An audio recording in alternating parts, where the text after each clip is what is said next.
Live from Toronto, Canada, The Conspiracy Show with Richard Syrett. Welcome to the Audio Imaginarium. Come on in, weary stranger. Hang your cloak on a peg, grab a stool, and come gather around the fire. There are stories to be told, and you are among friends. We're going to delve into the national health epidemic you probably haven't heard about, and it involves processed foods. Joe Horne, co-author of Time Bomb, A Genocide of Deadly Processed Foods, is here for the full 2 hours, and he's standing by. Just a quick programming note. Coming up next week on The Conspiracy Show, and for the full 2 hours, investigative journalist and lawyer Sarah Whalen will delve into the assassination of Princess Diana. Of course, that anniversary coming up very quickly.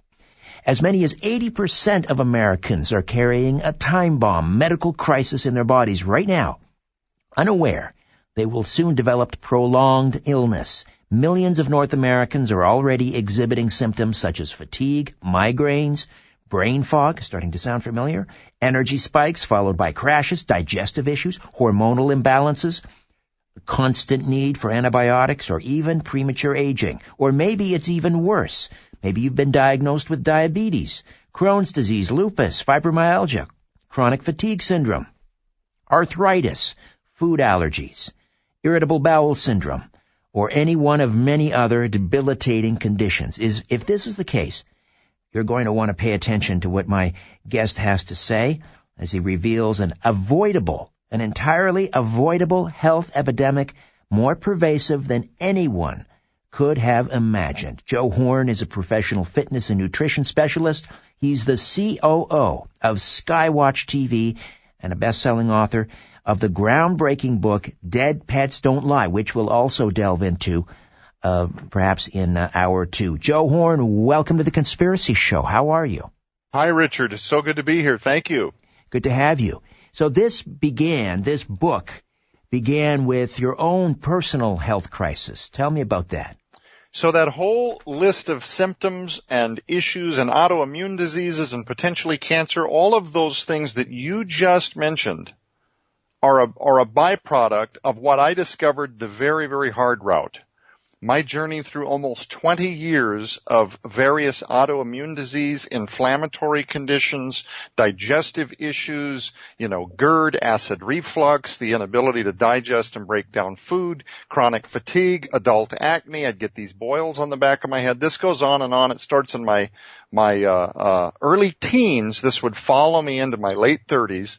And we can really unpack that story if you want, but the punchline is, and then we can work backwards from there if you like, is that what I discovered was actually in my body, creating the offshoot for all of this chronic illness, is the same thing that 80% of Americans now, according to the world's leading holistic doctors and scientists, it's the same thing that they're carrying now.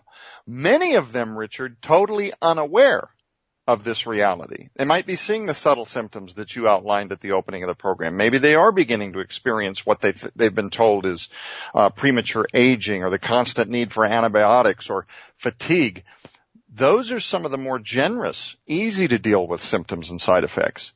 What I discovered through my long journey, what was actually in my body, and the reason we wrote the Time Bomb book is a warning to others. And we can get to that. What I discovered was a condition called leaky gut syndrome. And most Americans are not aware of how 80% of the immune system sits in their gut, and why when that's compromised, it allows for all of these other chronic illnesses. And again, Richard, like we discussed in our previous program about a month ago, a lot of folks don't realize that this is also something that their traditional Western medicine practitioners are more than likely not super familiar with. So in other words, if you listen to this broadcast and you hear this Joe Horne gentleman speaking, and then you go to your primary care physician and you say, what is leaky gut syndrome? There's a very strong possibility that they're going to tell you that they're not familiar with it, or, stay away from Richard's radio broadcast.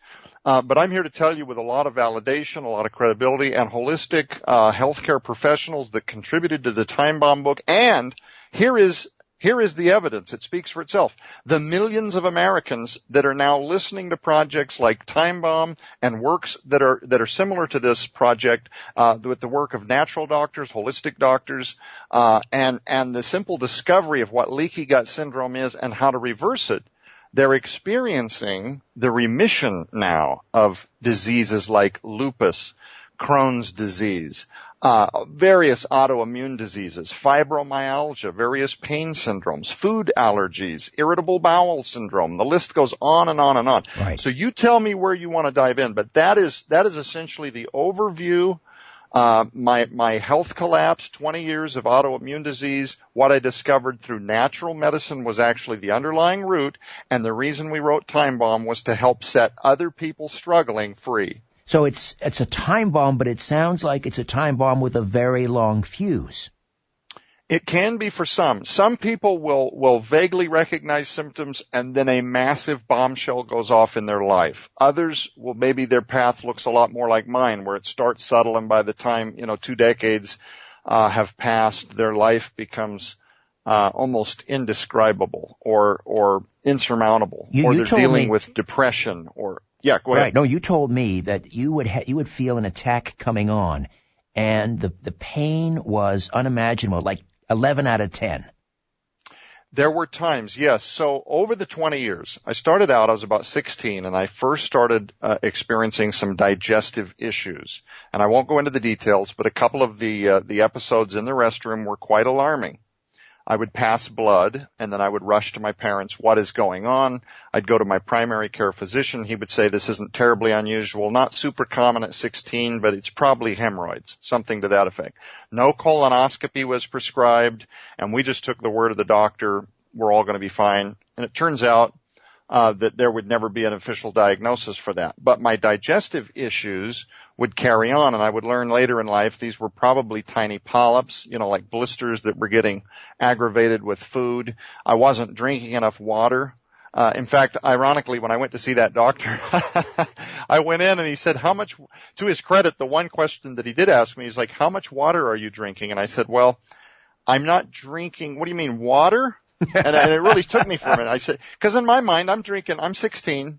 What your listeners may be interested to learn, I'd actually started homeschooling through a Christian Chi Alpha homeschool program, and then running a food delivery truck filled with processed foods at the time I'm 16 years old. So I was the only one, amongst my friends who were, still in high school at the time, who had his own car, he had his own job, had his own money, and was getting a lot of exposure to blue-collar America, working-class folks, this kind of thing. Right.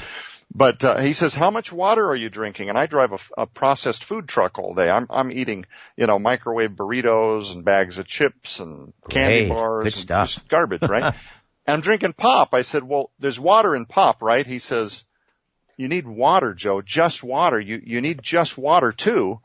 Okay. So I remember drinking a lot more water there for a while. And for a while, that actually symptomatically did help relieve things. But eventually, I started down the path of these terrible excitotoxin riddled, and we can get into that too, but a lot of the fibers out there that are on the market, the orange flavored stuff that people take every day for relief when they're struggling to stay regular, is actually contributing to the reason they can't break down food, and it's also creating other issues linked to Alzheimer's, dementia, and a bunch of other stuff. And I know that sounds insane until you look at the artificial sweeteners that are in there and you understand excitotoxins, which we've not gotten to.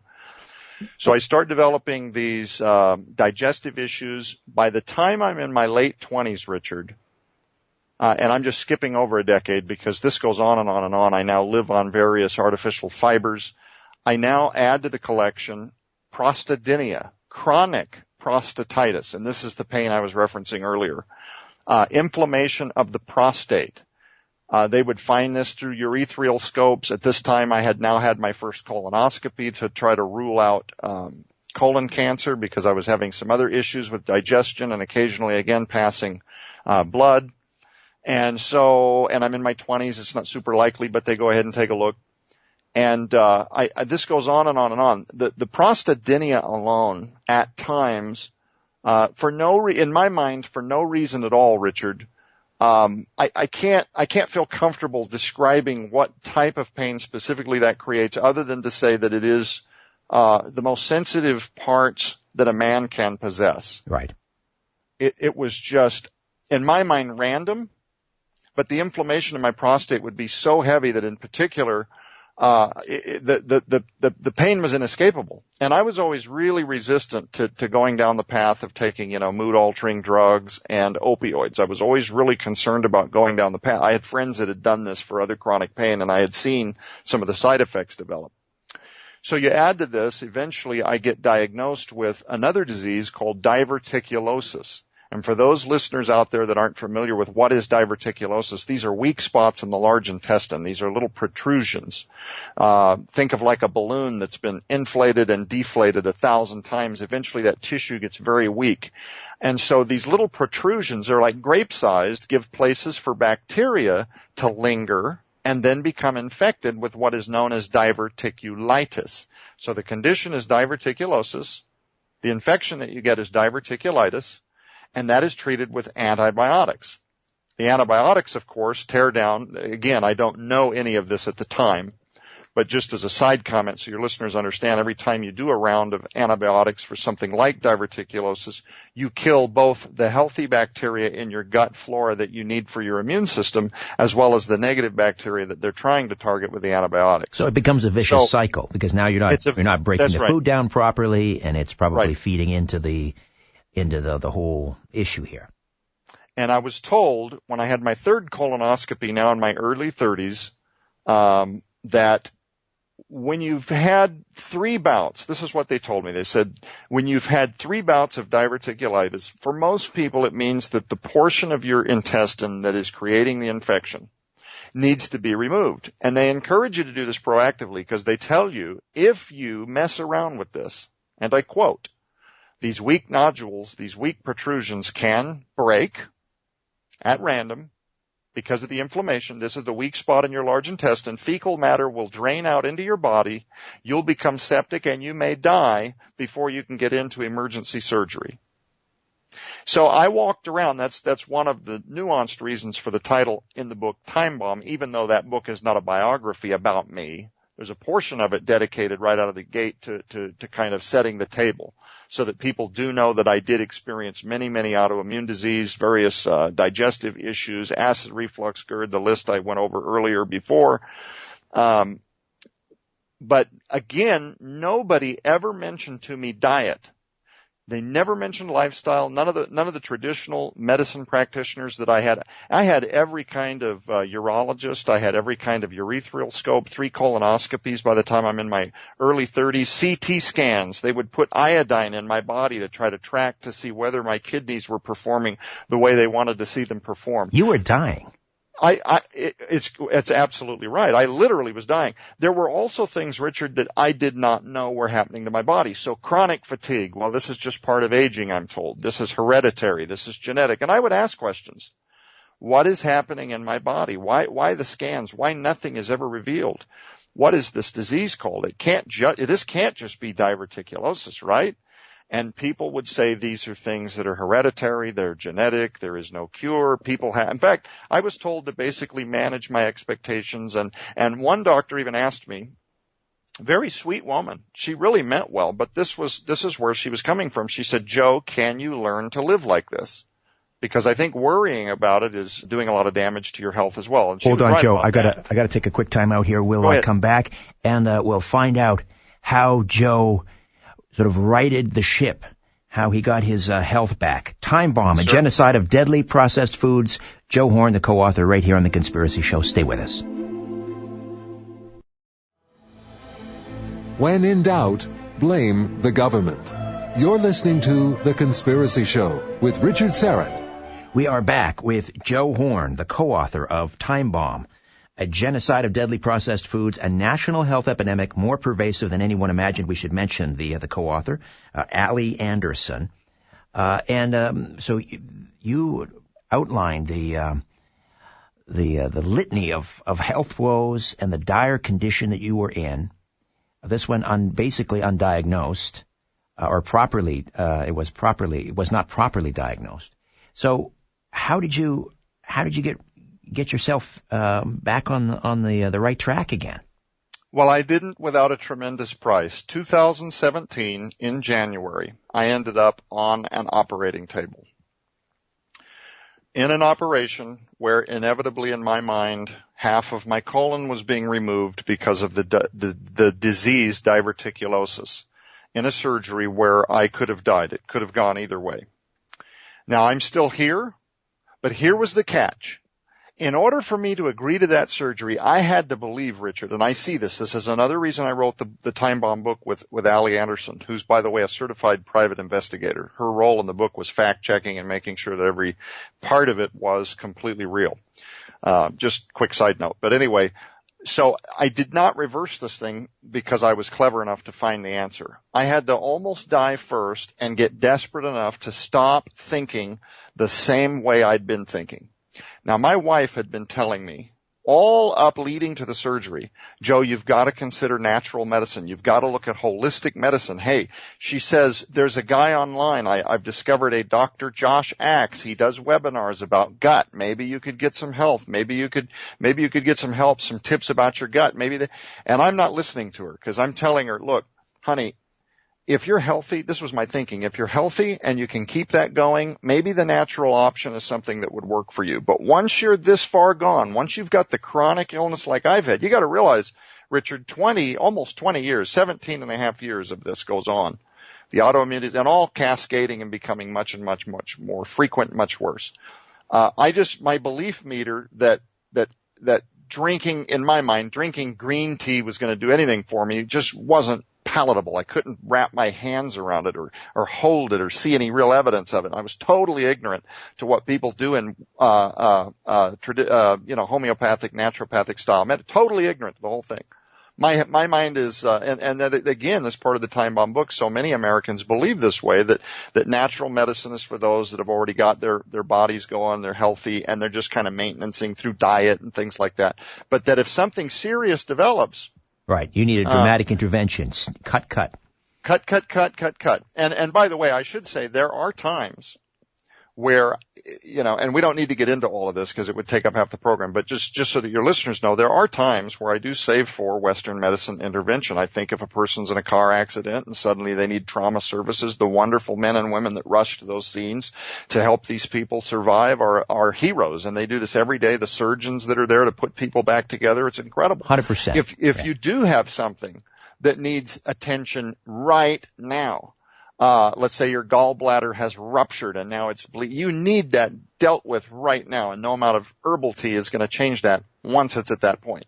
So there are times and places. I don't want people to take away from this that I am totally down on Western medicine. No, it's absolutely a miracle, but it's not always the answer. Surgery is not always the answer.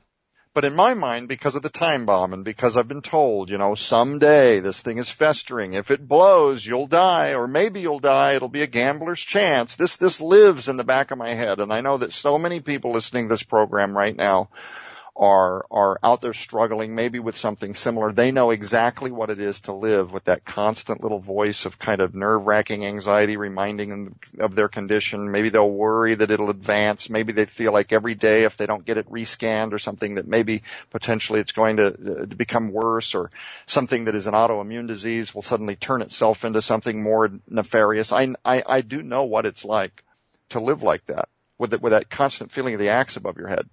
But here's the deal. In order for me to agree to have a surgery like having half of my colon removed, I've got to believe that my life is going to get a lot better after that. This is the answer. We are at the dance. They're going to cut this, quote, diseased portion of my gut out. And on the other side of this whole thing, once I recoup, I'm going to be able to play with my kids again. I'm going to have the energy to thrive. I'll paint a picture in my late 30s. I take my kids to the park. I've got 4 beautiful children. I go from the car about 20 yards to a park bench where I then sit down on the bench because it took everything in my gas tank to stand up and hobble over to the bench, where then I sit and I watch them play because I can't get up and do anything without having to brace my guts and hobble around with dizziness like I'm going to faint. It's like you were 90 years old. And I had my thyroid looked at. The blood panels wouldn't reveal anything but maybe a fatty liver tissue, which was extremely fatty, by the way, 180. was what the enzyme would show on my fatty liver. And so a traditional Western doctor wants to see it anything less than 150. So they're telling me you're also acquiring a fatty liver tissue. But again, no diet was ever mentioned. These are just, as I'm sitting here recalling this, just snapshots of almost 20 years of all kinds of tests and blood panels and all of this. So here's the catch. Let me get to this.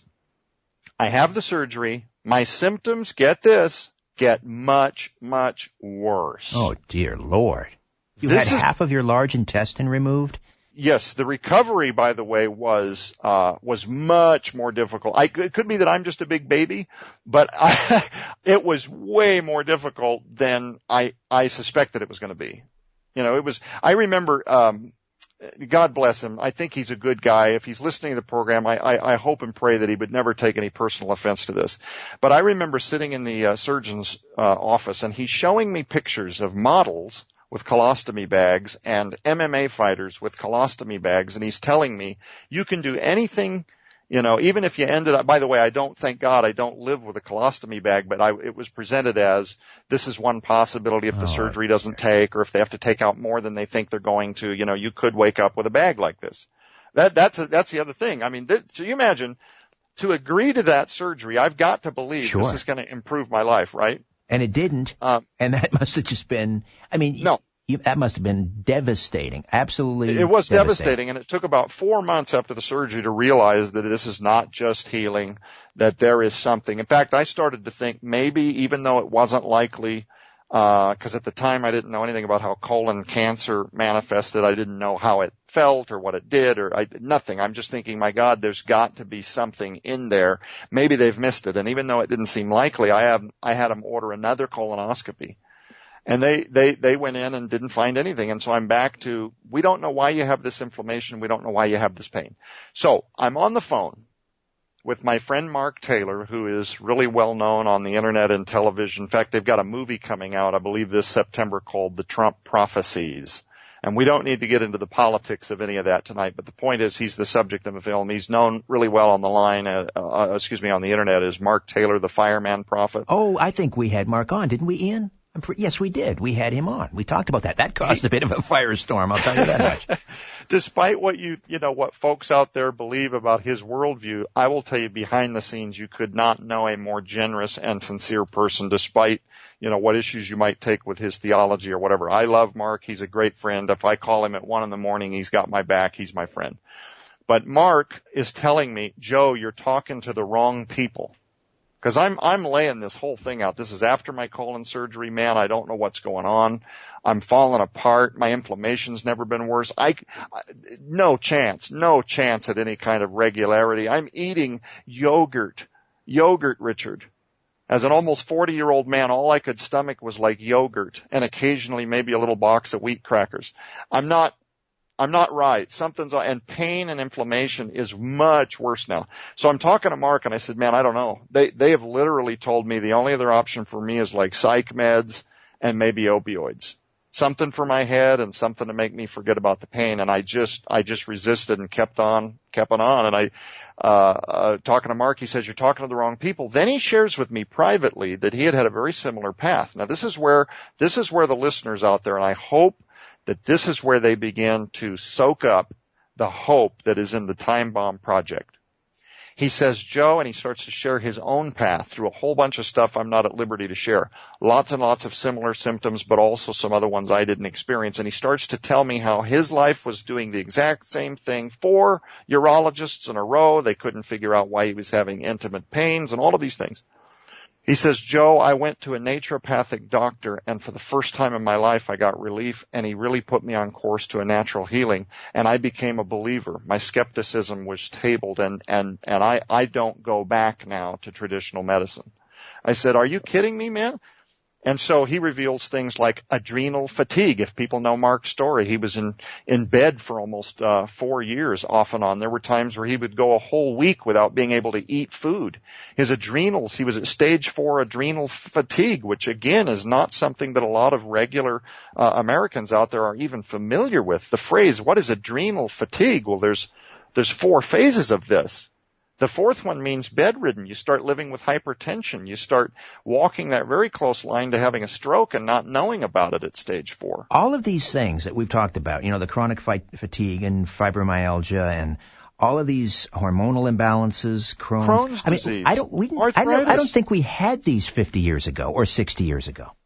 They vaguely existed, but there's a reason, Richard, why the front of my Time Bomb book, if people want to Google this, they'll see the cover right away. It says a war on human genetics, a genocide of deadly processed food, a national health epidemic more pervasive than anyone imagined. Don't be its next victim. I don't use those big words to be sensational. I found out after my surgery, when I listened to the advice of my friend Mark Taylor and then eventually went back, by the way, you got to know my wife enjoyed that. I went back to her and I said, hey, guess what? Mark tells me I got to look at natural medicine. And she just about come unglued. She's like, hello, I've been telling you this for 2 years. That's so right. You wouldn't be a semicolon had you listened to her. If I had listened to her, I don't know that I would have known where to start. And see, that's the other thing that I hope to do with broadcasts like this, Richard. I'm so thankful you give me the time to share this and with projects like Time Bomb, because I share how I got started, and it got started kind of rough. I go to Google. I don't know where to begin. I'm just typing in words like holistic doctor. I find a woman. She's licensed on all of this, but my first experience wasn't very good.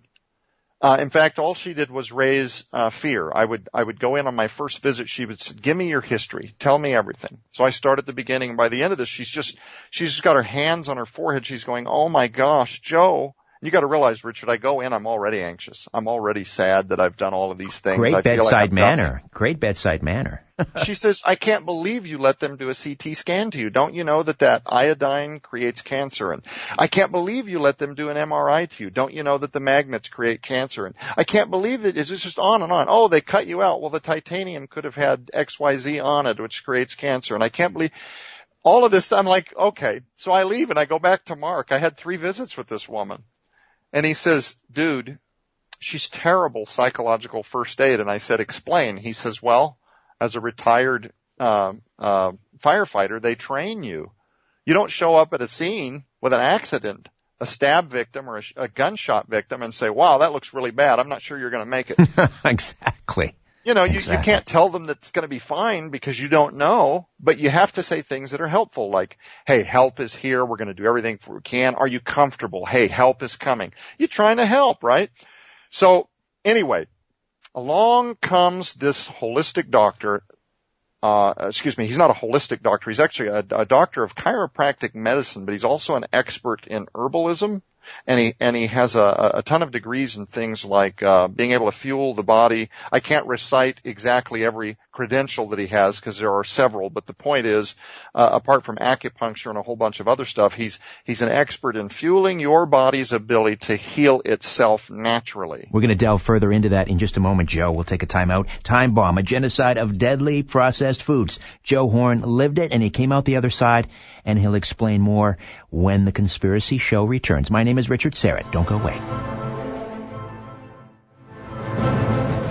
The truth is not out there. It's right here. The Conspiracy Show with Richard Serrett. We are back with Joe Horne, talking about this national health epidemic more pervasive than anyone imagined.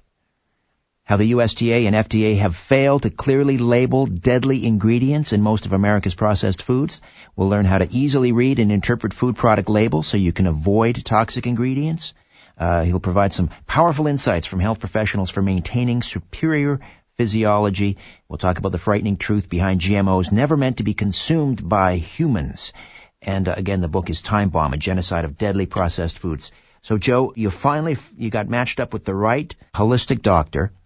And yes. He put you on the right path. So what did he tell you, and what kind of a diet were you put on? Well, first of all, let me just explain. Josh Vance, Dr. Joshua Vance in Republic, Missouri, he was the first appointment that I'd had that ever seemed like someone actually familiar. He was not fazed. That was the other thing that mystified me. I went in and not fazed at all by my symptoms. what I was experiencing. In fact, half the time, Richard, I'm explaining a symptom, he would finish the sentence for me. He was so through and through familiar with my path, and apparently this is something they see all the time. And he says, Joe, I want to run some panels on you. And he described a K panel. This is way beyond a standard blood test that you'd get at like a primary care physician's type office. It wasn't terribly inexpensive either, but it tested for about 39 different things. It looked at my thyroid. It looked at my adrenals. I took home a spittle test. He wanted to know where was my cortisone at 9 a.m. versus 6 p.m. because he wanted to make sure I was getting a proper REM sleep for healing purposes, because it was evident to him that part of my adrenal burnout was the fact that I was sleeping but not deeply. He was able to tell, like nobody had ever talked to me about any of this stuff before. And he says, I come back and I've done the blood test, we're reviewing the results, and he says, yep, this confirms my inkling, Joe. You have what's called leaky gut syndrome. And he explained this. And let me explain very quickly to your listeners what it is and why it happens and why it's behind so much autoimmune disease, because this is now going to speak to the 80% of American because of the food that we eat in this country. Whether you feel it yet or not, in the gut or elsewhere, migraines, fatigue, again, this does not have to feel like it starts in the gut. Hormonal imbalances, mood swings, depression, anxiety, worry, rage, anger. I'm going to tie all this together. Leaky gut syndrome. This is just a very quick snapshot of this, and then if people want to learn the long version, I suggest that they either go online or get a copy of Time Bomb, because there are some longer scientific components to this. But just for the purposes of this radio broadcast, because of the foods we eat in this country, Richard, because they're covered in things like pesticides, herbicides, big farming, they've over-farmed the land, foods are nutritionally void. So you're not getting enough nutrition. There's a whole number of facts. It's the intestines trying to expand the tissue to create more absorbable space in search for nutrients that it never receives.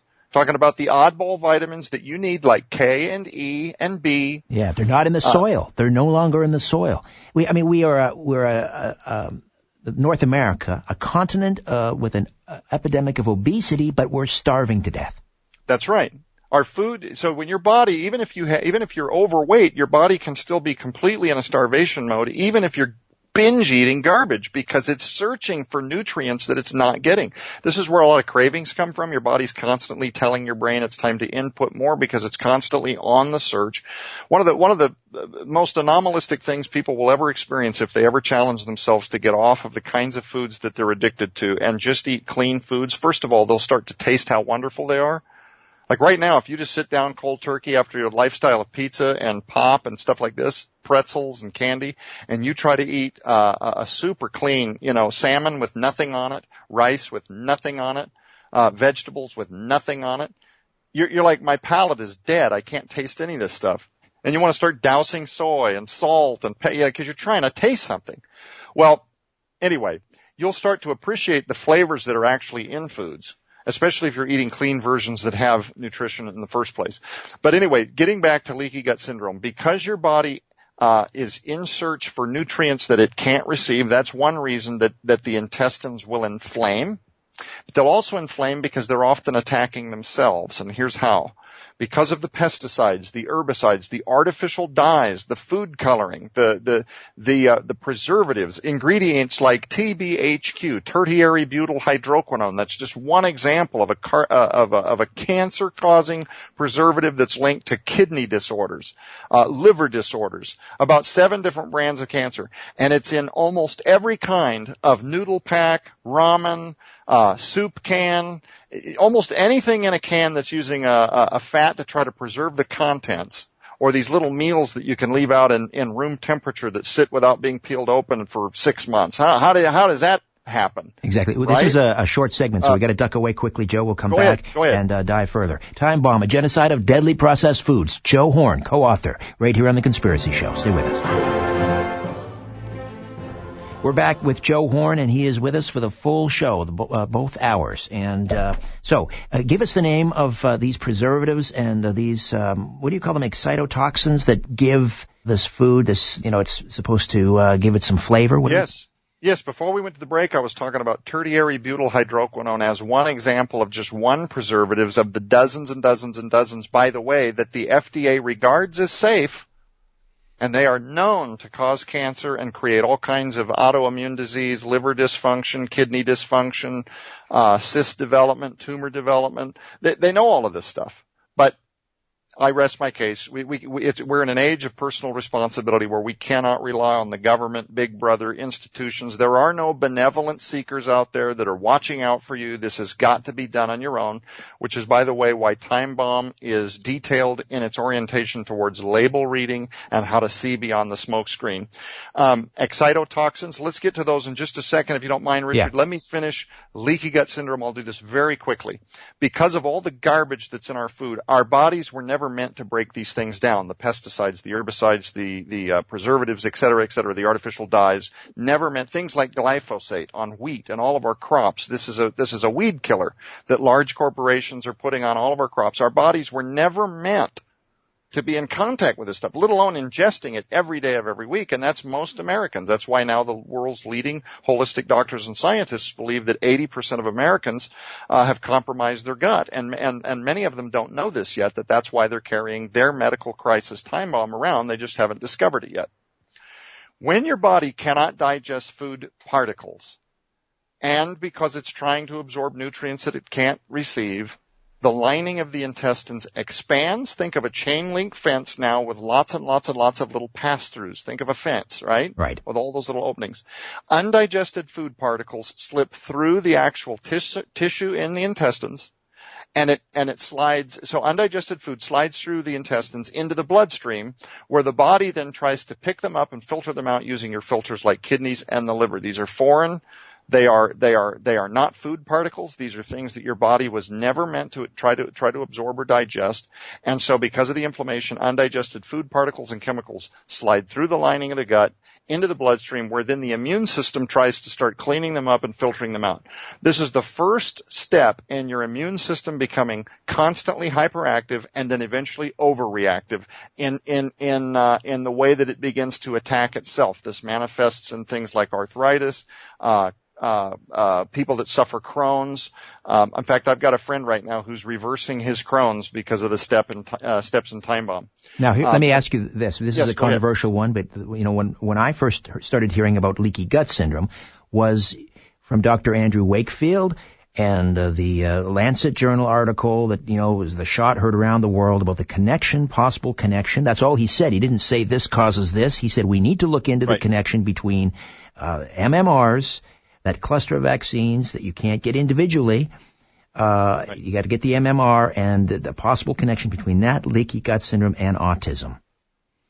There are so many cabinets and so many bodies of people now trying to keep up with what leaky gut syndrome is, how it starts, where the realities from the fiction lies, and what to do about it. But what I've discovered, Richard, the people that are really on the forefront of the understanding of how to deal with this quickly and efficiently through elimination diet and lifestyle are the holistic, naturopathic, homeopathic style doctors. And it's in part because they've not ever joined with the rest of us in our big processed gorging society. These people are using techniques that have been around since 1,000 years, in some cases before we walked the earth, Richard. These are simple truths. Of course, they've become way more advanced. So rather than having to learn to build your own home garden and grow your own herbs, there are now companies like Standard Process that do it for you. So you can buy medical grade herbs that fuel healing very quickly in the body naturally without compromising your gut flora. So 80% of the immune system sits in the gut. So when yours is destroyed, and maybe you don't even feel it there, maybe for you it's migraines. I got a friend, I will leave him anonymous, but Toby, you know who you are if you're listening to this broadcast. He was a chronic migraine sufferer. He had MRIs done. He was on various pain medicines, trying to manage the symptoms. Through a holistic doctor connection, before I met him, he had revealed this to me later when he saw the book Timebomb. He said, "Joe, I've got a testimony. I've got to share this with you." He put his chronic migraines into remission through gut care. because the undigested food particles weren't there present to stress his immune system out, and his body was able to filter out what it was storing up next to his head that was creating the migraines.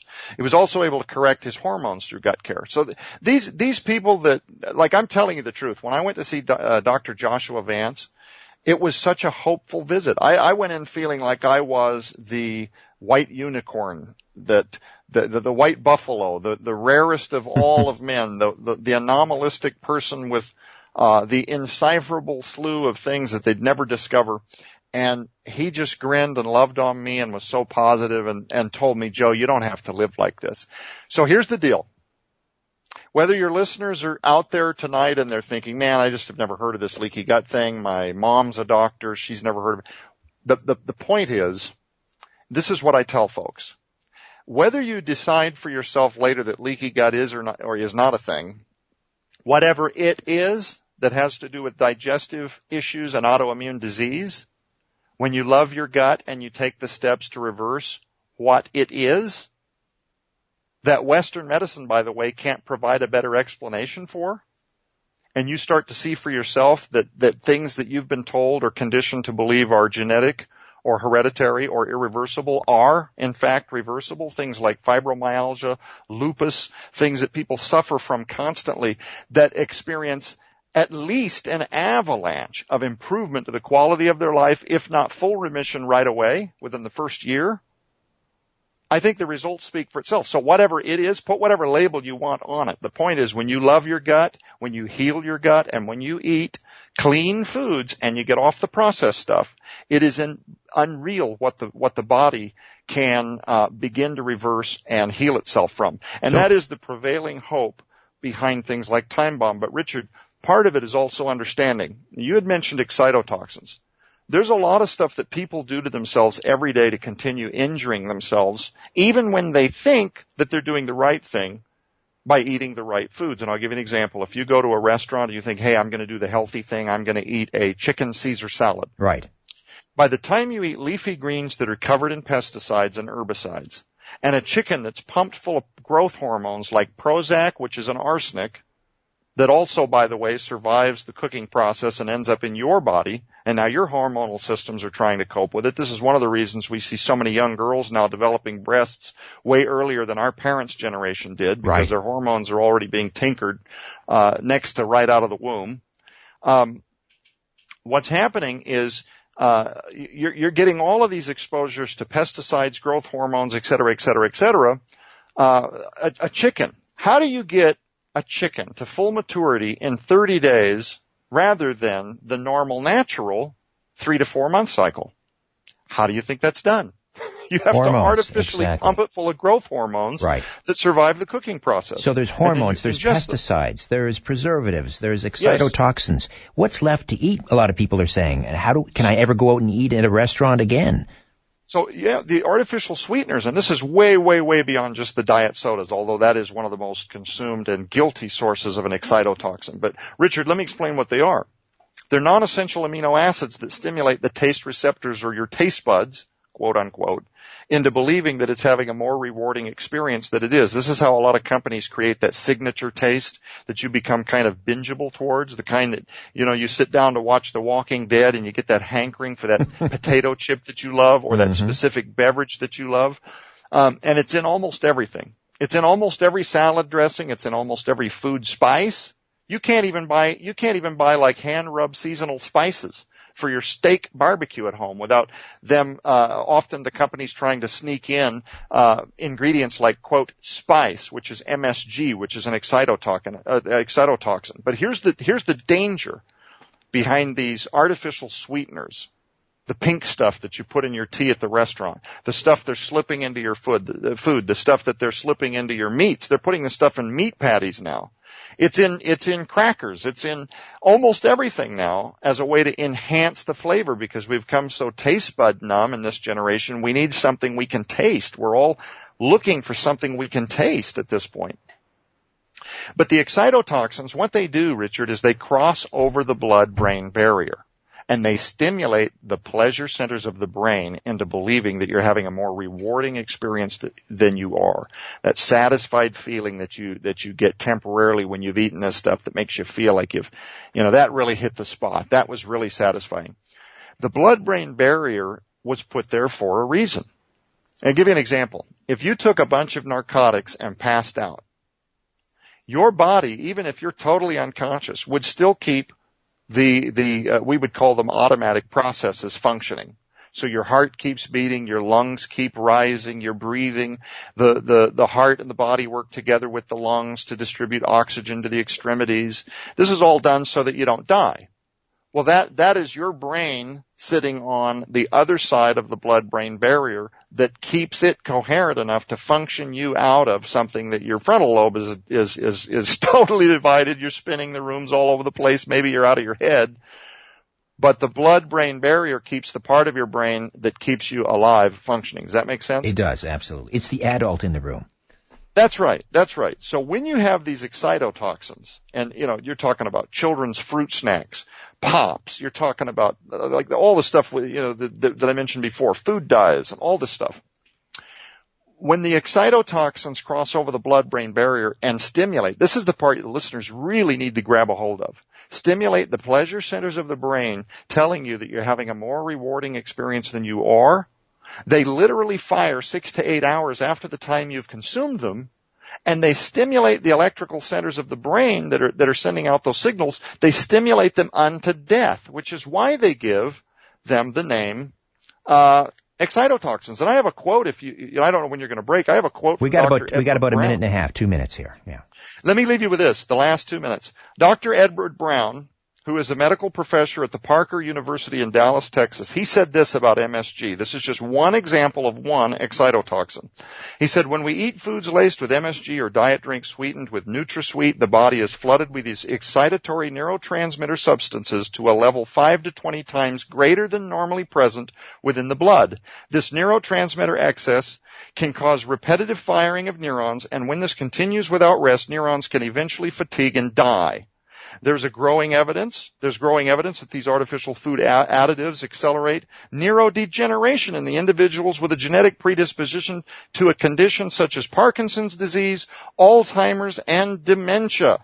So now you ask yourself, what is up with this cascade of new diagnosis to folks that are suffering from things like dementia, Alzheimer, Lou Gehrig's disease, situational awareness issues with age? And I pass it back for the break if you're there. Right. I mean, it's a pretty grim picture in terms of what's out there and what we're shoving in our mouth and what ends up in our gut. It's grim.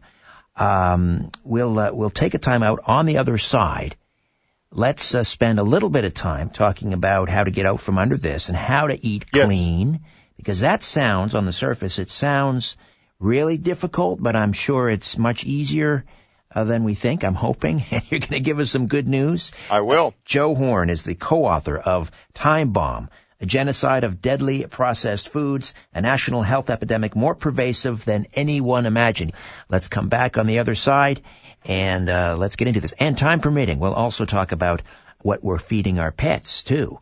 It's sort of Time Bomb Part 2. Got to remember our little furry friends, too. The Conspiracy Show with Richard Serrett. Stay with us. Thanks for inviting me into your home. Long-haul truck, RV, camper, taxi, your parents' basement, your loft, that greasy spoon just off the interstate, and your cabin in the woods. And hello to all of you checking us out on one of our fine affiliate stations across North America, the Conspiracy Show app, free download. You can listen anywhere in the world. It's that easy. The YouTube channel, of course, take a moment and please hit the red sub button. However and wherever you're listening, I bid thee the warmest of welcomes, and I thank you for your fine company. And if you like the Conspiracy Show, I ask you to check out my podcast, Conspiracy Unlimited, and it drops 3 days a week. New episodes every Monday, Wednesday, and Friday. Conspiracy Unlimited. Just go to conspiracyunlimitedpodcast.com. conspiracyunlimitedpodcast.com to listen and subscribe. And don't forget my other podcast, The Rock and Roll Twilight Zone. If you love rock and roll and you love the paranormal, true crime, mysterious deaths, strange synchronicities involving some of your favorite rock icons. You're going to enjoy the Rock and Roll Twilight Zone, heard exclusively on the Jericho Network.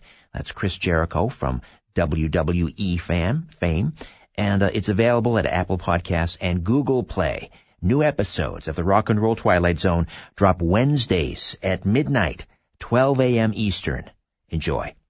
Joe Horne is co-author of Time Bomb, a genocide of deadly processed foods, and he's talking about leaky gut syndrome, what contributes to it, what causes it, and all of the fallout from leaky gut syndrome. I mean, all of these autoimmune diseases that were virtually unknown 50, 60 years ago.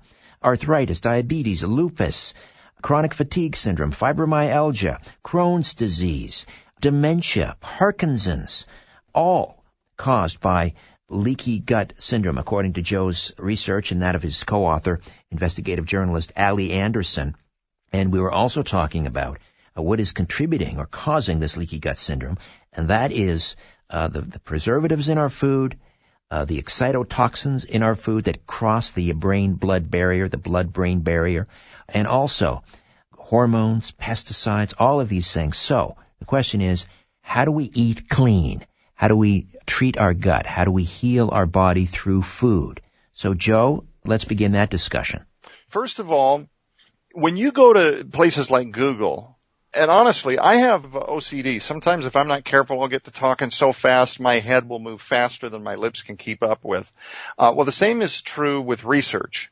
I can become very overwhelmed. If I open a web browser and I want simple spoon-fed information, my eyes will start to dart around the page and I'll catch 9 different articles and my brain goes in every which way.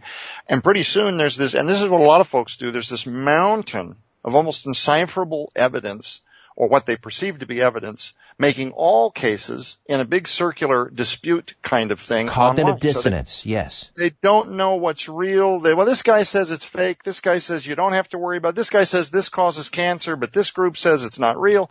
And so where do you find where reality is? Well, I can tell you that the Time Bomb Project has several holistic healthcare professionals. These are people that have ran multi-decade clinics where you go every day of the week and you see a conveyor belt of people coming out that are championing various victory laps over things that they've defeated through natural medicine. These people are very good.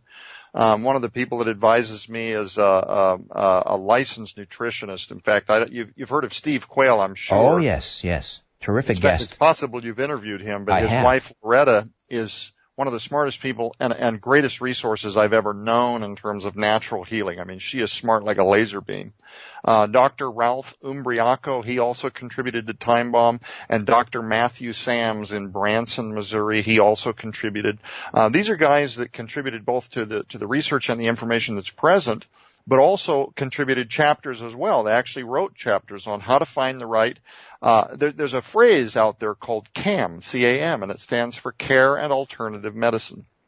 And basically that embodies everything outside of traditional Western care. So, herbalists, naturopath, homeopathic, chiropractor, acupuncture, the whole gambit of doctors that don't necessarily practice traditional Americanized, institutionalized medicine. And so finally that brings me to my co-author, certified private investigator. She is like a laser when it comes to fact check. So I have some great resources. My father owns a publishing house. We have a whole team of people. When in doubt, I go to my panel and I say, I need the bottom line on this. I need to know what is real and what can be fact checked and validated. So there's that part of it. But there's also the evidence that speaks for itself. I'm sitting here tonight with high energy after feeling like I was dying for the last 6-7 years before I finally met with Dr. Joshua and then spent, the last year and a half walking out of my nightmare. And I can sit here today and tell you that I almost never have, and I mean 99.8% of the time, never have any of the prostatidynia symptoms. The prostatitis is completely gone. I don't have the digestive issues. I'm just a normal guy, man. I'm sitting here without pain. I'm sitting here on a wonderful supplement regimen that I know is healthy for my body. I sleep well at night. I don't have the adrenal burnout. I chase my kids. I mean, I'm not making this up. The quality of my life, I live at about probably 90% now of what I would have described being when I was, 15 and just filled with zeal before the issues kicked in and I was just a normal person. So how did I do that? I met with the right folks that could put me on things, and I want to throw a few phrases out there. I want to be very useful in this broadcast. Even if somebody doesn't buy the Time Bomb book, I still want them to go back to this little soundbite and look online for things like the GAPS diet. That's GAPS. Gastro and psychological. That's what that stands for. You fix your gut, you fix your hormone issues, the head will follow. GAPS. That is very GAPS clean diet. Yes. Okay. GAPS, GAPS. I also want them to look at paleo diet. Paleo diet. That's right. Eat like a caveman. Eat like a caveman. Yes. Paleo diet is also wonderful for the gut. But then finally, I want to tell you, there are a lot of gimmick diets out there that are going to be tomorrow's flash in the pan. Maybe for a year, folks will talk about it. They'll lose some weight initially, et cetera, et cetera. Here's the problem with all diets, including GAPS and paleo, all diets. If the ingredients that you use are from the local grocery store and they are the vegetables, et cetera, that we've been talking about all night, you're going to continue to experience your health woes. They're going to continue to get worse. You cannot outpace via diet quality ingredients. And I'll give you a perfect example. Getting back to the ingredients, one of the worst things, Richard, please hear me on this. You probably know, but maybe your listeners don't. One of the worst ingredients you can put in your body is in almost every kind of meat that's purchased in this country, barring chicken and beef. They don't preserve those with this, but everything else, ham, turkey, all the lunch meats, hot dogs, bologna, bacon, almost every kind of sandwich. When you go through the big sandwich shops and you have custom, bacon, almost every kind of bacon, big time sodium bacon. nitrate. You knew that I was going to say sodium nitrates. Sodium nitrate. These combine with stomach acid to produce all kinds of issues, man. An element leading to cancers called nitrosamines. This stuff is linked to pancreas, colon, rectum, stomach, brain, esophagus, bladder, and oral cancers. And these are very fast moving to damage the immune system and to compromise the gut. These are classic for creating leaky gut, compromised immune, which then brings about the overactive immune, which then brings about your body attacking its own tissue. We didn't really get into the minutiae of that. We can if you'd like, but I kind of gave the gist of leaky gut and then we rushed past it. But generally the immune system becomes overactive and it begins to attack its own self by building familiarity, food sensitivities through the things that it believes now are the foreign invaders creating the damage. This can be foods that you eat all the time that you don't technically have an allergy to, but your body has now began to recognize as part of a foreign invader because it comes in with all these pesticides and stuff. Is this making sense? Absolutely, 100%. So is it possible to buy any meat at a local grocery store that is healthy? If you're going to buy meat at a local grocery store, you're almost guaranteed to get something with a growth hormone or something that's been compromised at a manufacturing level, or what the cow or the calf, whatever, was eating, not native to what it should have been. In other words, cows not eating grass, which is what they should be eating, grass-fed cattle, being fed things like genetically modified corn instead because it's cheaper and there's tons of it. And of course, then you get into ingredients like Zane and all of the problems with the genetically modified organisms and the side effects that we already know these create in animals. So where do you buy your meat, Joe? Where do you buy your meat? So okay, we've gone on and on and on about how terrible it is. If you're listening to this broadcast and you're thinking, if I don't get some hope, I'm just gonna go mad. I live in the Midwest, so we are very fortunate in that it's very easy to get locally raised eggs, locally raised meats. We have a whole slew of natural markets. And I tell you this, it's very promising now to see that I'm not the only one that's waking up to this. A lot of folks out there, before I arrived on the scene, by the way, there were pushes now, movements now, people really gaining traction in the areas of holistic, naturally grown food, vegetables, things like this. And so you are seeing markets. I'll name a couple. This is not a blanket endorsement, and this is not to suggest that every product they carry is safe for you, because it's not. But it's cool to see trends like the Lucky's chain store or Mama Jean's, chains like this opening up. And again, I find bad ingredients in these places. What I love about them is that they're there because people in communities are now really pushing for cleaner food. So we're at the beginning precipice, Richard, I believe, of an era of personal responsibility that is going to totally revolutionize, for those that have ears to hear and eyes to see what's happening. People, the age of personal responsibility, a revival of natural and holistic medicine, and I hope and pray a wave of people finding freedom from the things that afflict them and getting off the medications and stuff that they're on. So I buy my meats. I get local meats. We got a lot of local farmers out here, butcher shops. There's some natural markets where they do also include, I'll give you one example. In Springfield, Missouri, we have a shop called Mama Jean's. Yes.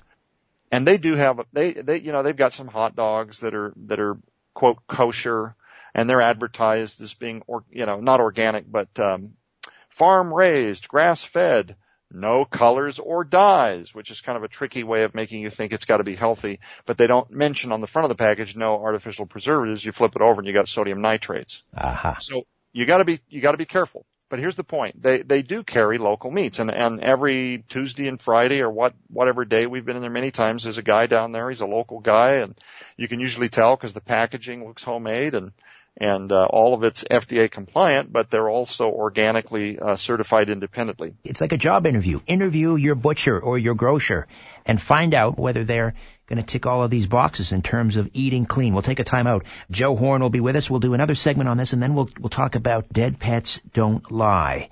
Joe Horne is the author of Time Bomb, a genocide of deadly processed foods, right here on The Conspiracy Show. My name is Richard Serrett. Thank you for joining us. Please stick around. When in doubt, blame the government. You're listening to The Conspiracy Show with Richard Serrett. We are back with Joe Horne, co-author of Time Bomb, a genocide of deadly processed foods, a national health epidemic more pervasive than anyone imagined. Give us a website, Joe, where people can find this book, learn more about it, learn more about you. Well, right before the break, Richard, you mentioned that folks need to do their own research, and that may be true in part specific to their area, but I do want to remind listeners that is precisely what the Time Bomb book was written to accomplish. It is the field guide that you can take with you. Walk straight into a grocery store, flip to the part in Time Bomb where it talks about the label game, and reference it for how to read and interpret the label so that you know whether or not a product is safe or whether it's got a bunch of garbage in it that's going to harm you. It also has tips and techniques to finding the right healthcare path for you, one that hopefully fits your budget and your lifestyle, as well as how to shop and even some tips if you want to go all the way into creating a small space garden. It is the field guide that will arm folks with where to start and how to find the right path to finding clean groceries and the right kind of health care, and the gut-brain connection. We deal with autoimmune disease. We deal with how to begin reversing the damage that's been done to the gut and how to domino these other things that you might be suffering with. Right. So, I just meant in terms of finding the name of a grocery store, but I do want to mention, you're right, sure. Chapter 11 is the label game. And here's something interesting. I just want to throw this out quickly. In 2008, Michael Pollan wrote an article encouraging consumers to limit their purchases to food products that include no more than 5 ingredients and no ingredients with names that can't be pronounced. That's kind of a nice, simple rule for people to remember. That is an excellent rule, and it's one of the ones that I'm constantly telling folks. They say, hey, in 3 minutes, tell me where can I start? I tell them, if you go to a grocery store and you pick up a product, and when you flip that product over, it's got a really long label and you can't pronounce the words, put it back on the shelf because it's a label game and it is almost certainly filled with stuff that's not going to be good for you. And what that's going to do, Richard, is it's going to drive you to buying simpler ingredients that you're going to have to cook. Things like black beans, brown rice. Is this making sense? Oh, yes. Simple ingredients that drive you back to an era where we don't have this convenient commodity lifestyle built around garbage foods that then allow us to pursue all the other things that we do with all the rest of our time. But getting back to an era of cooking for ourselves and putting some thought into what we put into our body. There's also a lot of information in Time Bomb about how to do that. If people want to get a copy, they can get it anywhere fine books are sold. So you can go, it's at Barnes & Noble's nationwide, go to the end cap. You can also go to Amazon.com and purchase it there. We have a bunch of free stuff we're throwing in with that book if you want to get it at SkyWatchTVStore.com. SkyWatchTVStore.com. We've got that book with a companion DVD with over 5 hours of information on all the stuff we're talking about tonight, plus some other books that help get you started on the right diet and so forth. So SkyWatchTVStore.com, and that would be where if you'd want to learn more about me personally or other works that we've done, SkyWatchTVStore.com. Right. So here's the other challenge, and it's the lifestyle. People are so busy, and they love stores where they can buy everything there all at once. So, and you're right, we have to rethink, the way that we cook. So many people today, it's almost become this badge of honor. I don't know how to cook. I never turn the oven on. Well, now we need to start thinking about this in terms of, well, you better darn well learn to cook and cook right, because especially if you have a family, you're saving lives here. Yes. It's a slow walking, adjusting our expectations for what we're going to use our time for. Richard, I'll give you one quick example. We now, almost everybody that drinks coffee does it through these little K-cups every morning because they can slap the lid down and, a minute later they've got a hot cup of coffee. We didn't even get into xenoestrogens tonight. Very quickly, xenoestrogens are in almost everything plastic in this country. They're an artificial foreign version of estrogen that enter your body and then overrule your body's own hormone production, and they do a lot of tinkering with your hormone production. They're also linked to breast cancer, testicular cancer, endometriosis, ovarian cysts, migraines, infertility, and also man boobs. They're one of the biggest contributors to man breasts. You're getting this in plastic bottles. The pops that we drink, it's only the ingredients in part what comes in the soda pop. It's also the fact that the lining of the plastic bottle carries with it xenoestrogens and ingredients like phthalates. These are also on our deodorants. They're in our shampoos. They're in hygiene products. Our bodies are getting exposures to these all the time. BPA, bisphenol A. These are ingredients that totally tinker with men's testosterone. This is one of the reasons why I believe today men have lower testosterone rates than our grandfathers did. We only have 1/3 of those that our grandfathers did. Amazing. And there's no, by the way, end in sight for that decline. So men are completely wired differently today as a result of the things we're eating and exposing our bodies to, differently from our grandfathers. And I didn't mean to get off on that tangent. I'm just telling you that No, that's important. That's important. And it explains a lot. We have a lot of folks that are confused about what gender they believe that they identify with. And you could have said, okay, 30 years ago, I knew a fellow that also was. But the reality is the number of people, that believe they're confused. That's the point. Don't take my word for it. Just folks that aren't sure how to identify. That's the point. And then we ask ourselves, could it be possibly the fact that our hormone systems are under such attack via the things that we eat and drink? Could it be that some of the things people feel they're experiencing maybe aren't legitimate life worldview feelings as much as the fact they're unknowing that the bottled water they drink exclusively is goofing with their progesterone or their hormone. Excellent point. Or their estrogen production for that matter. So, there's ways to avoid that. I drink out of glass bottles exclusively. I have a Berkey filter at home. We live on a well, and then I also Berkey filter it. You can get those with fluoride filters. There's chlorine filters. These are things that most people until you hear somebody talk about it, Richard, they're just totally unaware. So I realize I'm talking at warp speed. You wanted to get into Dead Pets Don't Lie. Yes. I just wanted to throw a few nuggets out there because you had kind of teased that there'd be some hopeful steps. The one nugget that we did, avoid long ingredient lists. That's a great tip and probably a great little nugget, great soundbite for radio. But the long version is in the Time Bomb book. All right, we will get to dead pets, but I want to Sure. go back to coffee because Yes. I have the I use those cups and so forth. What do you do for coffee? The reason I brought that up is you were talking about lifestyle, or maybe I was, and then you followed it up with the comment about lifestyle. We incrementally adjusted our expectations about how we're going to live our lives.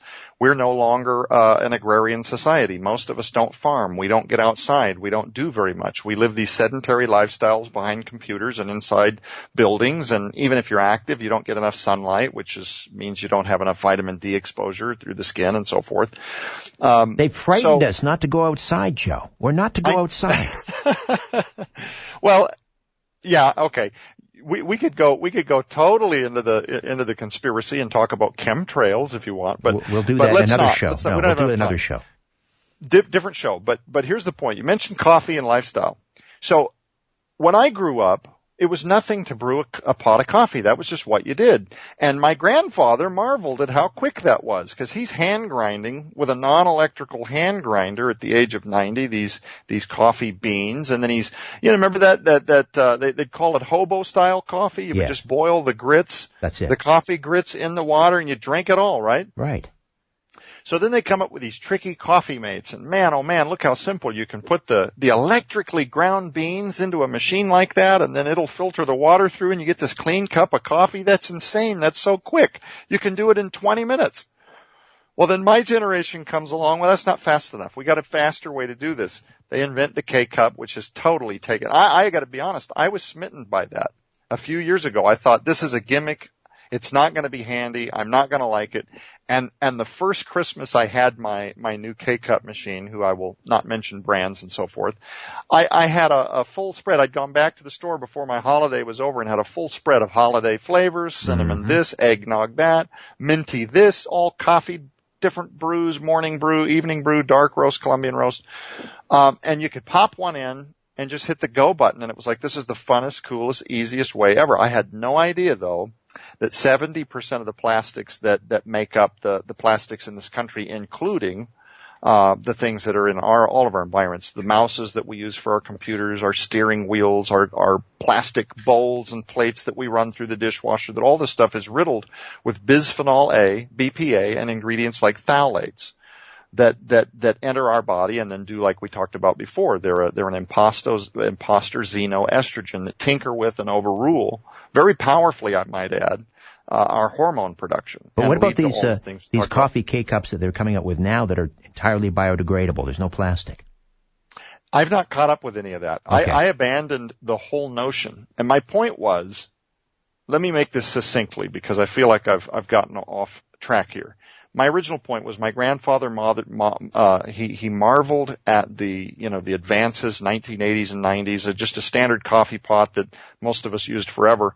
But now that we've gotten used to, this is the point, used to a K-cup, the idea of actually brewing coffee feels like it's a pain, right? Right. Oh my gosh, I don't want to spend that kind of time.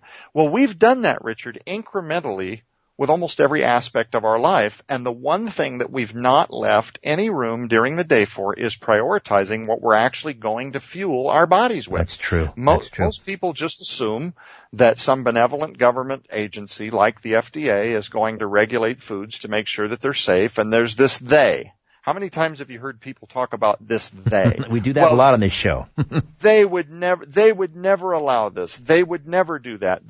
They for some people might be the government. Maybe it's a big box chain store. Well, that, not to name names, but that big blue chain store. Well, they would never allow that because they wouldn't want to get sued if one ingredient gave somebody cancer or something.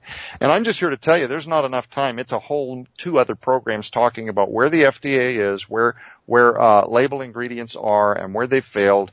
And I can just tell you in a nutshell, it's a combination of the fact that the FDA spends most of its time regulating and spending its time convening for the approval of new pharmaceutical drugs. They do not have the manpower to check the crates upon crates upon crates coming in from all over the world every day with everything from pharmaceutical drugs to pills to supplements to foods to toys to whatever. They just don't have the willpower or the manpower or the funding. So there is no, bottom line, in a nutshell, in 30 seconds or less, there is no benevolent arm of the government that regulates to keep things safe. There is, and I don't know how much of this you want to get into, man. I'm trying to make this as fast as I can because I don't. You're doing a great job. You're doing a great job. The bottom line is whether you believe that the FDA is doing this to turn a blind eye, to fail to regulate things, or whether you believe it's some nefarious, Illuminati-controlled. I hear people talking about the shadow hand of the government working in tandem with different agencies as a nefarious plot to depopulate everything, so they're doing this on purpose. Whatever it is your worldview finds comfort in, the bottom net result is the same. Right. Nobody's regulating this stuff for you in a way that actually insulates you from the disease that you're going to experience if you keep eating this garbage.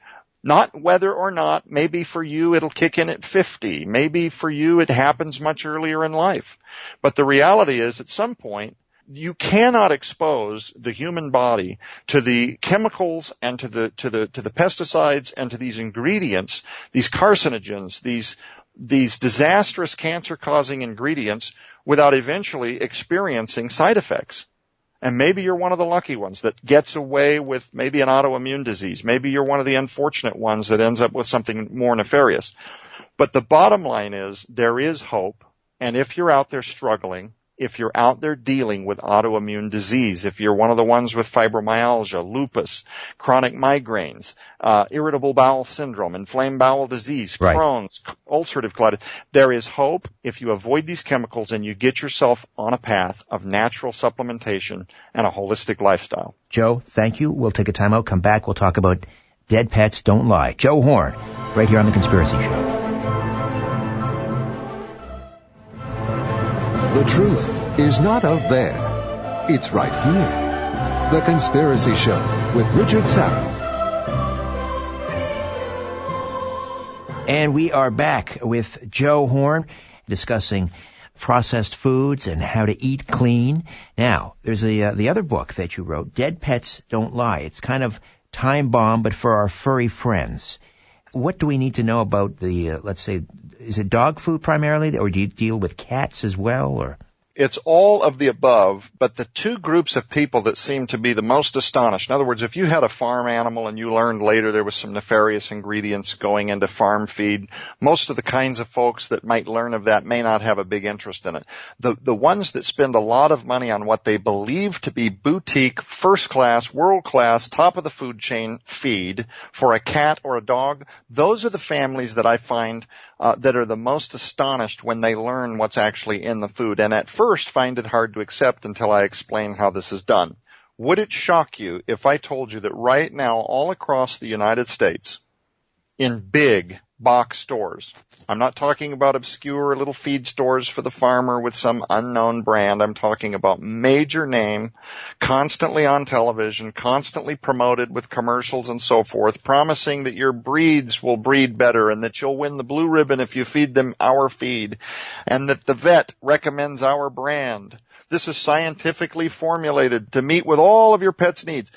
That tons of that food is riddled with euthanized cats and dogs. And for the people that don't know what that means, euthanized cats and dogs are the ones from vet clinics, shelters, and elsewhere that have been put down for different reasons: overbreeding, irresponsible breeding, disease, tumors, cancers, aggression, whatever it is, put down with a drug called pentobarbital, which is the lethal injection that kills and destroys the animal, that survives what is called the rendering process. These animals are picked up through various means from the shelters and the vet clinics and often in the city.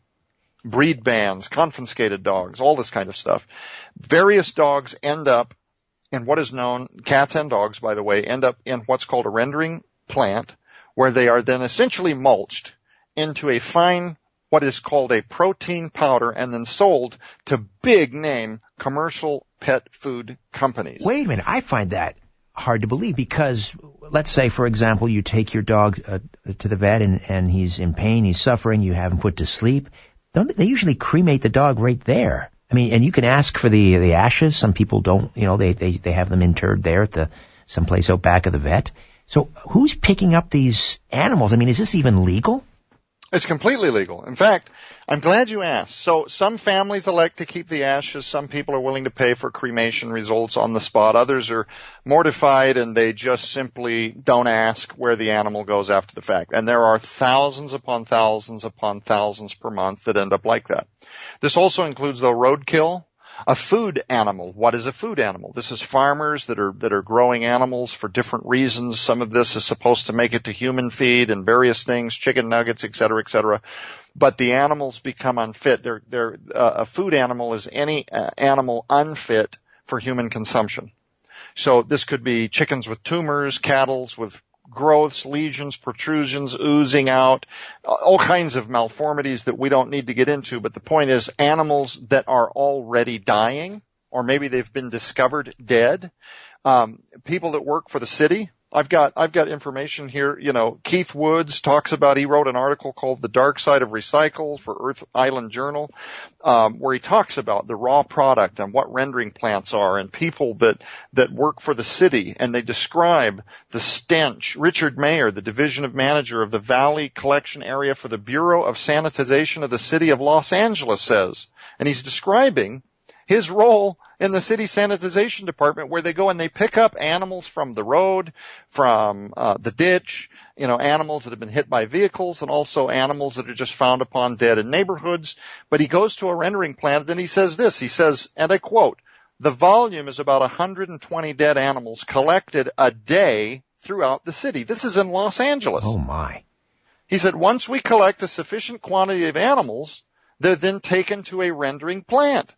There's a contractor that we work with that will render the animals." Now, when Donna Howell and I, the co-author of my book, wrote this book, we actually interviewed people that had both worked with city sanitization services all across the United States, also former employees of different Humane Society top operations, where they were involved personally with the euthanization of the animals and where they went after the fact. Do they know at the Humane Society? We have to take a time out, but when we come back, I'll ask you whether the Humane Society people, if they know that this is happening, and is this happening in Canada? We'll be back. Joe Horne, the author of Dead Pets Don't Lie, right here on The Conspiracy Show. Stay with us. Keeping an eye on the New World Order. This is The Conspiracy Show with Richard Syrett from Zoomer Radio. Joe Horne stays with us on The Conspiracy Show, and we are talking, this is a shocker, dead pets don't lie. So, euthanized animals, roadkill, animals found dead, are taken to a rendering plant, and those animals, sick and dying animals that are put down and so forth, these end up in a rendering plant, and this finds its way into cat food and dog food. I mean, do the people at for example, at the vet or the Humane Society, do they know that this is happening, that this is where the animals are going? With the Humane Society in particular, I don't want to make any claims in particular to any big agency like that, because there are millions of wonderful people that work at those organizations that either have no knowledge of this that's happening, but there are plenty of them that know that this is happening at other Humane Society-esque facilities. Does that make sense? Yes, so when I use the term Humane Society, I'm using that more to incite something to a regular listener out there that will connect what kind of an organization might be up to this, but I'm not suggesting that the actual Humane Society organization is involved in this. Right. I want to be very clear about that. Yeah, animal shelters. We're using it, Humane Society is a very generic. I should have just said animal shelters, but here's the point. I'm trying to paint a picture with my OCD that would make sense to folks. But here's the point. If you're listening to this program and you're really grappling with this and you think, okay, he had me all through the time bomb stuff, but he's lost, that's it. I can't take no more. He's totally off the deep end. I have something for you that will really help you understand how real this is. If you go, this is an excerpt, by the way, directly from the FDA's own website regarding their firsthand knowledge of euthanized pets ending up in pet foods. This is a quote from their website. Are you ready for this? Yes. On the subject of euthanized pets and whether pentobarbital actually makes it into rendered pet food. This is a quote from the FDA. It says, because in addition to producing anesthesia, pentobarbital is routinely used to euthanize animals. The most likely way it could get into dog food would be in rendered animal products. Rendered products come from a process that converts animal tissue to feed ingredients. Pentobarbital seems to be able to survive the rendering process.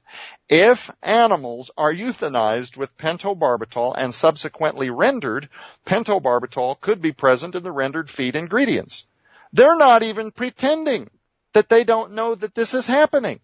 That's my point. So how do they get away with it?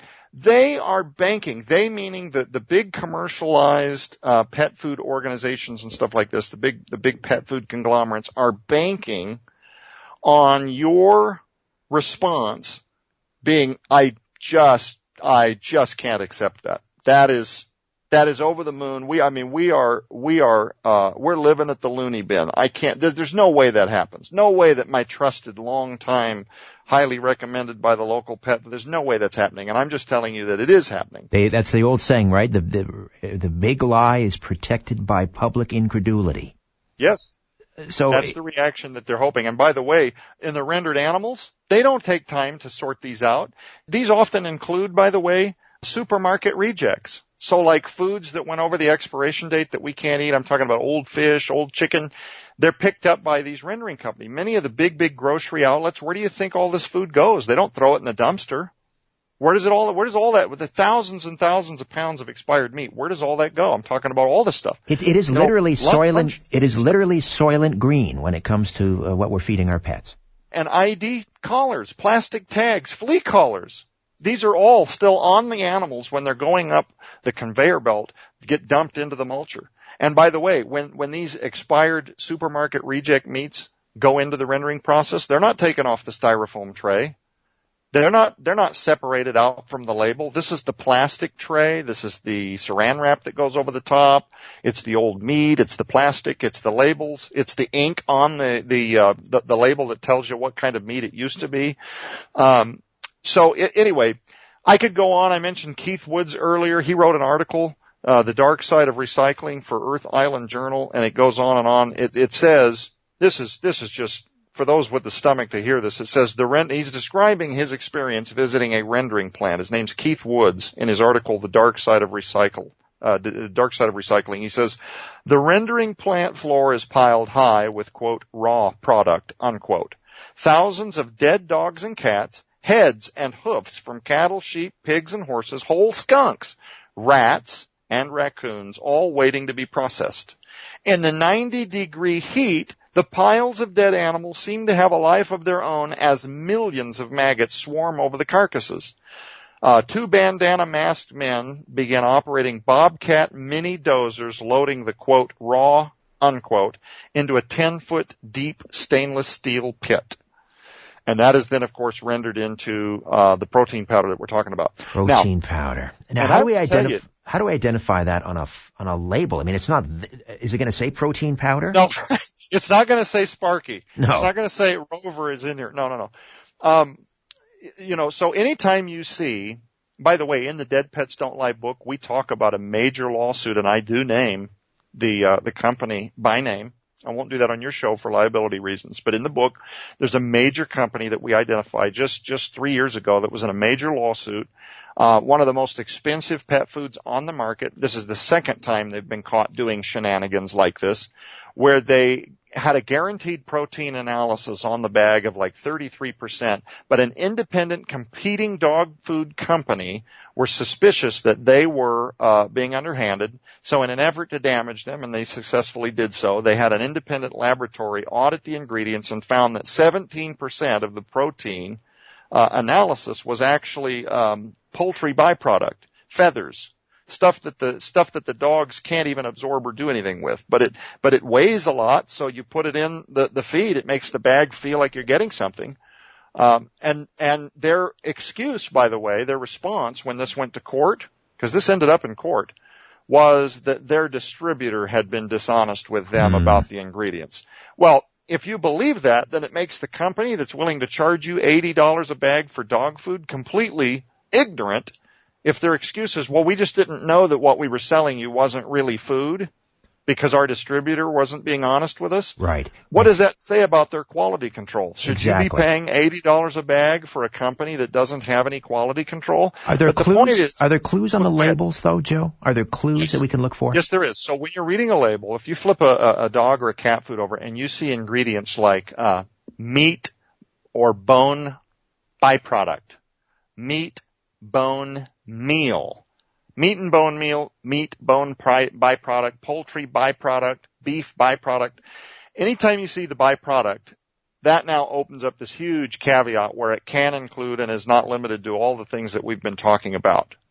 So long as some of it's beef, or if they identify, some of them they don't even bother identifying a meat source. They just say poultry byproduct. It could be part of a dead quail or part of a chicken or, just something with feathers, and some of it is feathers and the talons and a bunch of stuff that has no nutritional value to the animal. But here's the other thing, Richard. So I can give you some basics. See, I never know how much time we have left. We have a good 5 minutes. We have a good 5 minutes here, Joe. Let me just throw this out then very quickly. I'll see if I can organize this into 5 minutes. My good friend, and I met her during the Dead Pets Don't Lie project. Her name is Dr. Jean Hovey. She's a holistic DVM. She actually contributed to the book, endorsed the book. She's become, since that investigation where we met her actually through the investigation, she's become a dear friend of mine, and we've kept in touch. She told me when we were doing this investigation that the pentobarbital that's creating all of the kidney failure and all of the issues with liver and cyst growth and tumor growth and all the things that happens when you're constantly intravenously dosed with lethal materials like pentobarbital. Right. We're euthanizing our pets over a period of 7, 8, 9 years. Yes. So the side effects to a depleted immune system are much like the human version of leaky gut syndrome. It's different, but the point is the immune system is being depleted, and so it allows for these other things that the immune system might have actually defeated, but it didn't because it was being drained over time. She told me that rendered animals and the pentobarbital might be the least of our worries, and then she helped us launch the second wave of the investigation. I want to give you one example. I mentioned tertiary butyl hydroquinone.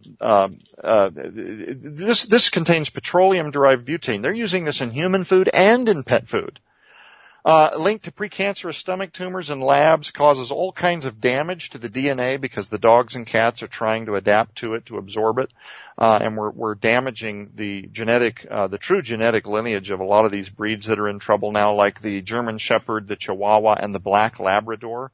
A lot of animal scientists are very concerned now about the lineage of some of the most long-standing American popular durable breeds with issues with teeth growth, hip dysplasia, premature life. Litters and litters are becoming more infertile, or they're blind upon birth, or they're dead 6 months after birth, or they're stillbirth. This is all stuff that's going up and up and up and up and up. And I know I'm talking very quickly here, but just propylene glycol. And there's a reason I'm bringing this up. These are ingredients that are found in pet food. It's used in pet foods to stabilize moisture, inhibit bacterial growth, maintain texture, and it's used as a sweetener. It's largely considered one of the most dangerous preservatives in pet foods. It happens to be a well-known ingredient in antifreeze. Oh, Lord. It's known to cause illness in canines and stuff. Now, it inhibits, bacterial growth, but it comes at a huge price. Now, why did I mention TBHQ and propylene glycol? Getting back to Time Bomb and the idea that the FDA is regulating, or that some benevolent arm of the government is. It's not that the FDA has failed to eliminate these ingredients, Richard. It's simpler than that. It's that the FDA recognizes these ingredients as safe. There's a label called GRAS. It's called Generally Recognized as Safe. And so this and 100 other ingredients we don't have time to talk about tonight that are killing our pets, the FDA recognizes as safe. They say that the exposures are not great enough to cause any real health hazards, and you and I both know that scientifically, with all the evidence, that that's not real. That's a very convenient position to take, but we are destroying our animals with it. Now, down to about what I'm guessing is 2 minutes. Let me give you a couple of tricks and techniques on the label so that if you're listening to this broadcast later and you wanted to know at least one thing you can do to avoid these, when you flip a bag over and you're looking at a pet food, check the label and make sure it does not contain anything called byproducts or an unidentified meat source. Make sure it specifies a meat type like chicken Right. or beef, and then doesn't say beef byproduct, chicken byproduct. You can also select a food that's not primarily made of things like corn and grains. Okay? When you find a company you feel good about, this is another thing I always do. There are resources online, well, I won't give a specific website, but you can Google to see if these companies are associated with any recalls. You'll type in XYZ company and you'll see right away if there's, a half dozen lawsuits and a half dozen recalls for things like E. coli, salmonella. Right. Another thing you can do to help a lot is go to a smaller, more boutique style pet shop when you're shopping. I find that the smaller family owned, maybe you spend a little bit more, but not really when you're not going to the vet anymore. Those kinds of people tend to know a lot more than the big box chain stores with the younger, less seasoned. We have about a minute, Joe. Do you have a dog? Okay. I do. What do you feed him? Or her? Well, I'll tell you what, Richard, this is an exclusive just for you, man. I will do what I've never done before on air, and I will call out by brand at the time of this recording, knowing that in 5 years from now, maybe the company's no good anymore, but at the time of these tapes, at the time of the taping, there are two brands that I do very much recommend. They're both out of Canada. I've never done this before. Acana and Okay. Origin. It's spelled with a J, Orijen. Those, if you're going to buy a pre-made, and I don't care if it's cans, I don't care if it's dry, kibble, whatever. There's also a brand called Signature. It's just like Signature with a Z. That's another very good one. There's a whole bunch of kind of mid-card foods, but if I had to just pick one, those, and then on a super duper duper duper budget, Nutrisource is a family-owned company that I've been very impressed with over the Good years. stuff. Nutrisource. We got to run, Joe. This has been phenomenal. We'll have you back on. Thank you so much for this. Joe Horne, Time Bomb, a genocide of deadly processed foods, and dead pets don't lie. All right. Back next week with a brand new program. Investigative journalist, lawyer Sarah Whalen on the assassination of Princess Diana. Don't be afraid. There's nothing concealed that won't be revealed and nothing hidden that won't be made known. What you hear in the dark, speak in the light. What I say in a whisper, proclaim from the housetops. Move over, Aphrodite. I'm coming home.